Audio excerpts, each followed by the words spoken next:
우주 산업이 그 중에서 가장 재밌는 이유는 정말 매일이 좌충우돌 우당탕탕이기 때문입니다. 모르기 때문에 오히려 해볼 수 있는 게 더 많고 실패가 아니고 모든 것이 데이터가 되는 그런 곳이고. 네, 안녕하세요. 저는 블루오리진 뉴글랜드 팀에서 재료 연구를 담당하고 있는 김현민입니다.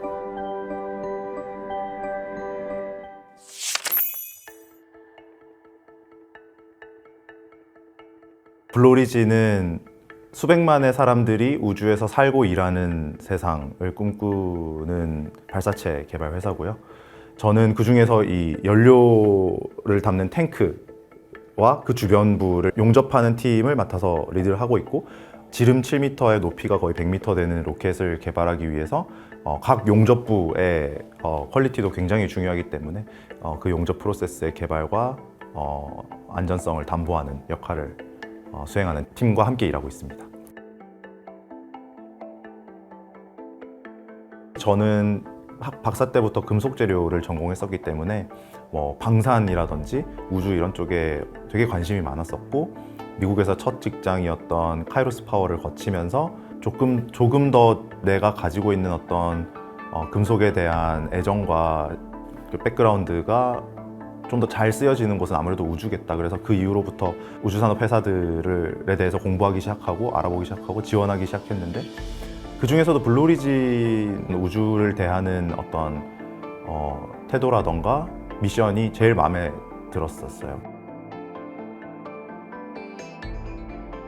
아직도 새로운 산업이고 아직도 우리는 우주에 대해서 많이 모르기 때문에 오히려 해볼 수 있는 게 더 많고 도전하는 것이고, 그래서 모두가 협심해서 하나의 원대한 골을 가지고 내 자리에서 하는 그 모든 것이 그 골을 이루는 것에 보탬이 된다라는 느낌은 사실은 이미 이제 과성장된 다른 산업에서는 느끼기 어려운 쾌감일 거예요.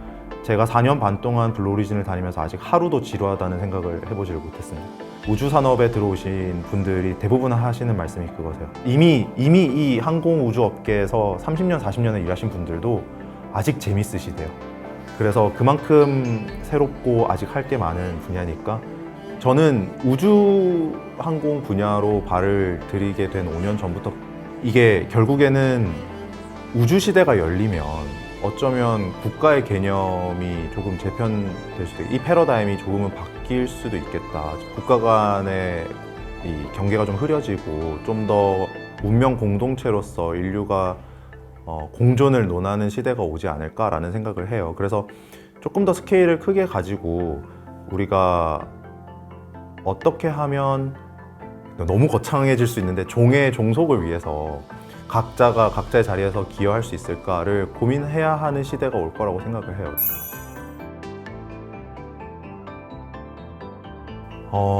학부 때는 사실 철이 없었던 것 같아요. 그냥 매주 있는 과제 쳐내고 사실은 놀기 바빴던 것 같고요.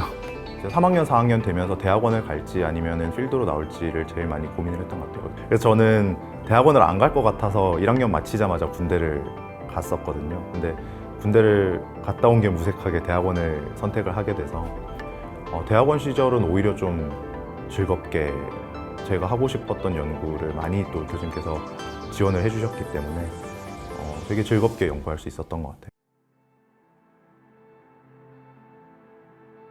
제가 박사학위 4년 반 만에 학위를 마치고 브라운대 학교로 박사후 연구원 과정을 나갈 수 있게 됐었습니다. 제가 포닥을 제가 생각했던 것보다도 길게 했어요. 3년 반 이상을 연구를 수행을 했었어요. 그래서 생각보다 포닥을 길게 하다 보니까 사실 아카데미를 떠나서 인더스트리로 오기 되게 부담스러운 상황이 좀 됐었거든요. 근데 그때는 되게 인고의 시간을 보냈었죠. 그래서 나중에 세보니까 이력서도 한 1200개 정도를 뿌렸더라고요. 미국에 있는 금속 관련된 일을 하는 거의 모든 회사에 아마 제 이력서가 그 당시에 뿌려졌던 것 같은데, 그 중에 혹시 이제 서류에서 연락이 온 거는 어느 정도였나요? 10 몇 개 정도 되는 것 같아요. 20개가 채 안 되고요. 한 10개에서 15개 사이 정도 인터뷰를 봤던 것 같아요. 그렇게 해서도 인터뷰가 이제 결국에는 많이 기회가 오진 않고, 또 하나는 이건 재밌는 일인데, 제 첫 번째 인터뷰가 하필이면 애플이었어요. 그래서 애플의 최종 면접까지 또 단계가 굉장히 많은데 최종 면접까지 또 갔었거든요.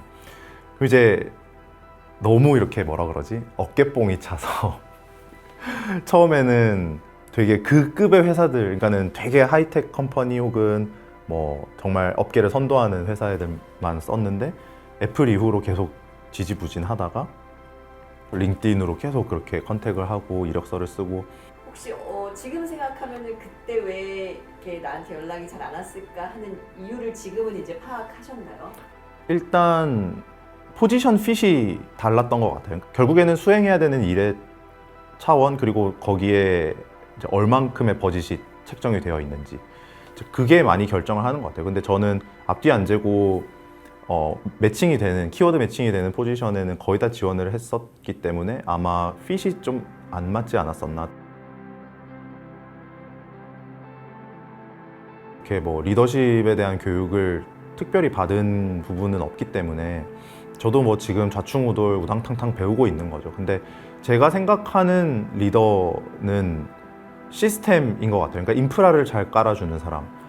그래서 어떤 팀원이 어떤 과제를 수행함에 있어서 불편함이 없도록 만들어주는 사람에 가깝다고 생각을 해요. 그 사람이 어디로 갈지 운전대를 잡고 운전을 해주는 사람이라기보다는 이 사람이 이 방향으로 가고 싶어 하니 길을 닦아주고 중간에 뭐 이상한 바위돌이 있으면 그 바위돌을 미리 치워주고 이런 역할을 하는 사람이 매니저라고 생각해서 제가 제일 많이 시간을 할애해서 애쓰는 부분은 팀원들이 불편해하거나 어려워하는 지점들이 뭔지, 그리고 매니저로서 내가 가진 권한을 얼마나 우리 팀원들이 많이 저를 활용하게 해줄 수 있는지, 이런 것들을 제일 많이 고민을 하는 편이고, 또 하나는 아까 말씀드렸듯이 뭔가 좀 강한 소속감을 느낄 때 저는 퍼포먼스가 되게 잘 나온다고 생각을 해요. 이 팀의 일원으로서 내가 이 팀에 도움이 되고 싶다라는 마음을 가지려면 이 팀이 나를 사랑한다, 내가 이 팀에 단단하게 결합되어 있다, 이런 느낌이 제일 중요하다고 생각을 해서 그런 부분을 제일 많이 신경을 쓰고 있습니다. 그러니까 이 우주 업계가 이 분야에 관심 있으신 분들은 되게 흥미롭게 지켜보고 계시겠지만 사실은 아직은 파이가 너무너무 작습니다. 이게 나사가 1년 동안 쓰는 돈이 있고요. 뭐 스페이스X가 지금 일주일에 한 번씩, 두 번씩 계속 로켓을 쏘잖아요. 그럼에도 불구하고 스페이스X나 블루오리진이나 기타 여타 스타트업들을 모두 합쳐도 이 나사 스펜딩이 5분의 1이 채 안 되는 수준이에요. 그러니까 아직도 압도적으로 나사가 하는 일 혹은 그 규모가 크고 많고요. 이제 민간 발사업체, 이 민간 우주 시장이 개척된 지는 뭐 기껏 한 20년 남짓이기 때문에 아직도 파이가 작고, 아직도 일반 대중들, 미국에 있는 일반 대중들도 블루오리진을 모르는 케이스가 훨씬 많다, 이렇게 보시면 되고, 다만 이 필드를 아는 분들은 제가 블루오리진을 다닌다고 하면 좀 신기하게 바라보시고 막 질문도 많이 하시고 조금 그렇게 해주시는 걸 보면은 확실히 우주 분야, 그러니까 산업을 선도하는 분야에서 일을 한다는 건 이런 점들이 있구나라는 걸 좀 느낄 때가 있긴 있죠.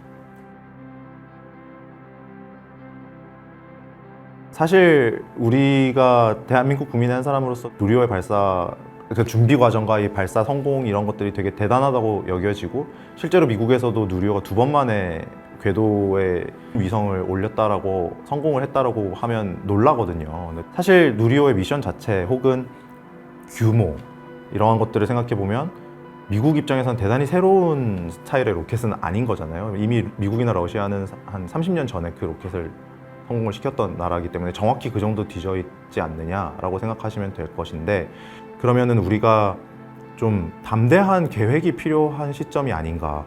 그러니까 뭔가 따라잡기 위해서라기보다 뭔가 30년 후, 50년 후 이렇게 우리가 우주를 자유롭게 드나드는, 지금 우리가 비행기 타듯이 로켓을 쏘아 올리는 그런 시대를 상정해보고, 그러면 우리가 할 수 있는 역할은 무엇이고 우리가 해야 되는 일은 무엇이고 거기에서 뭔가 대한민국의 역할은 무엇인가를 고민을 해보면 좋을 것 같아요. 지금 지구에서 가용한 어떤 산업체 대부분이 우주로 간다면 어떨까라는 상상을 해야 된다는 거죠. 그러면 우주에서 에너지도 필요할 것이고 물도 필요할 것이고, 정말 지금 이 우리가 지구에서 알게 모르게 영위하고 있는 것들이 우주에서 다 필요하다는 뜻인데, 그것들을 어떻게 우주로 공유할 수 있는가, 우리가 지구에 있는 것들을 어떻게 가져나갈 수 있는가, 혹은 우주에 있는 자원들을 어떻게 활용할 수 있을 것인가. 지금 우주에 도전하고 있는 이 미국의 여러 가지 혹은 유럽의 민간 산업체들이 그 고민이 끝났기 때문에 그런 역할들을 수행하고 있는 거라고 저는 믿거든요.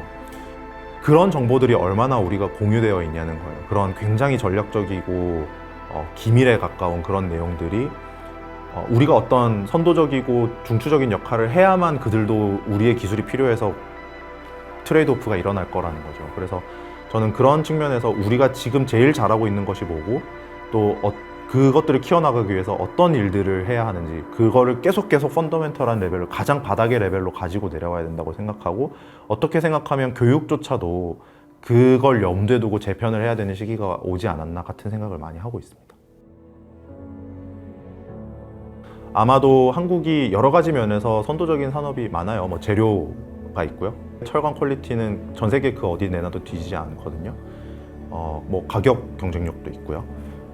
그리고 용접 기술도 탁월하죠. 우리나라 조선 산업에서 파생된 그 용접 기술은 뭐 타의 추종을 불허하는 수준에 이르렀고, 그다음에 위성도 잘 만들고요. 우리나라 거의 세 손가락 안에 드는 위성 강국이고, 누리호 성공의 중추적인 역할을 했던 어떤 짐볼 컨트롤 기술, 이 엔진을 컨트롤하는 기술이 굉장히 좋았기 때문에 누리호가 여러 번의 실패를 겪지 않고 성공을 할 수 있었던 것. 이런 것들을 종합적으로 봤을 때 해외에서도 굉장히 매력적으로 여길 만한 기술적인 요소들이 많이 있다.